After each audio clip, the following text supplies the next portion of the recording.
পাকিস্তানের করাচি বন্দর থেকে একটি পণ্যবাহী জাহাজ সরাসরি চট্টগ্রাম বন্দরে নোঙর করেছে। ১৯৭১ সালের পর প্রথম কোনো পাকিস্তানি পণ্যবাহী জাহাজের বাংলাদেশে নোঙর করার ঘটনা এটি। আর পাকিস্তান থেকে বাংলাদেশে জাহাজ আসার ঘটনায় উদ্বিগ্ন হয়ে পড়েছে ভারতের নিরাপত্তা বাহিনী। ভারতীয় সংবাদ মাধ্যম টেলিগ্রাফ ইন্ডিয়ার ১৫ই নভেম্বরের এক প্রতিবেদনে এ তথ্য জানা যায়।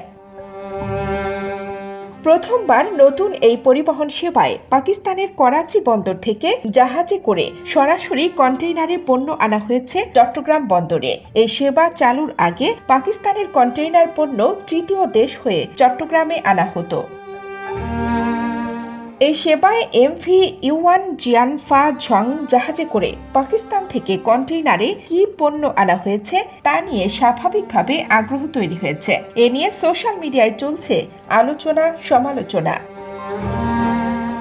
চট্টগ্রাম বন্দরের তথ্য অনুযায়ী মঙ্গলবার চট্টগ্রাম বন্দরে ছেড়ে যাওয়ার আগে জাহাজটি থেকে ৩৭০টি কন্টেইনার নামানো হয় বন্দরে। এর মধ্যে পাকিস্তানের করাচি বন্দর থেকে আনা হয়েছে ২৯৭ কন্টেইনার, আর সংযুক্ত আরব আমিরাত থেকে আনা হয়েছে ৭৩ কন্টেইনার। শিপিং ও কাস্টমস সূত্রে জানা গেছে, পাকিস্তান থেকে আমদানি হওয়া কন্টেইনারে রয়েছে শিল্পের কাঁচামাল ও ভোগ্যপণ্য। এসব পণ্যের ওজন ৬,৩৩৭ টন। পাকিস্তানের ১৮টি রপ্তানিকারক প্রতিষ্ঠান এসব পণ্য সরবরাহ করেছে।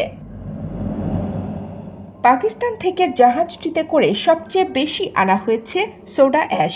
টেক্সটাইল সহ বিভিন্ন শিল্পের কাঁচামাল হিসেবে ব্যবহৃত হয় এটি। মোট ১১৫ কন্টেইনারে রয়েছে সোডা অ্যাশ।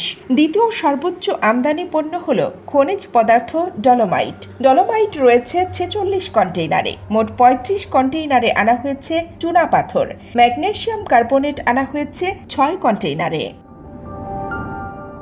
এছাড়া কাঁচ শিল্পের কাঁচামাল ভাঙা কাঁচ আনা হয়েছে ১০ কন্টেইনারে। রপ্তানিমুখী পোশাক শিল্পের কাঁচামাল, কাপড়, রং ইত্যাদি রয়েছে ২৮ কন্টেইনারে। একটি কন্টেইনারে রয়েছে গাড়ির যন্ত্রাংশ।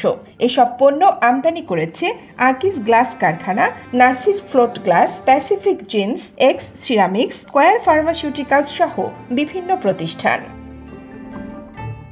জাহাজটি কন্টেইনারগুলো নামিয়ে বন্দর ত্যাগ করেছে মঙ্গলবার। আমদানিকারকেরা এখন এসব পণ্য খালাসের জন্য কাস্টমস প্রক্রিয়া শুরু করার কথা।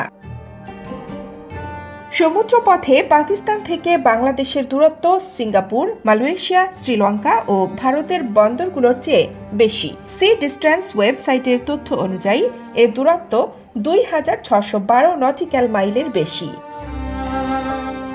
এজন্য নতুন সেবা চালু করা দুবাই ভিত্তিক কন্টেইনার জাহাজ পরিচালনাকারী সংস্থা ফিডার লাইন্স ডিএমসিসি কয়েকটি দেশের বন্দরকে যুক্ত করেছে। তাদের এই সেবায় যুক্ত জাহাজটি প্রথমে সংযুক্ত আরব আমিরাত হয়ে পাকিস্তানের করাচি বন্দরে আসবে। এরপর ভারতের মুন্দ্রা, ইন্দোনেশিয়ার বেলাওয়ান ও মালয়েশিয়ার পোর্ট কেলাং হয়ে বাংলাদেশের চট্টগ্রাম বন্দরে আসবে। কানিজ ফাতেমা নিপা, খবর সংযোগ।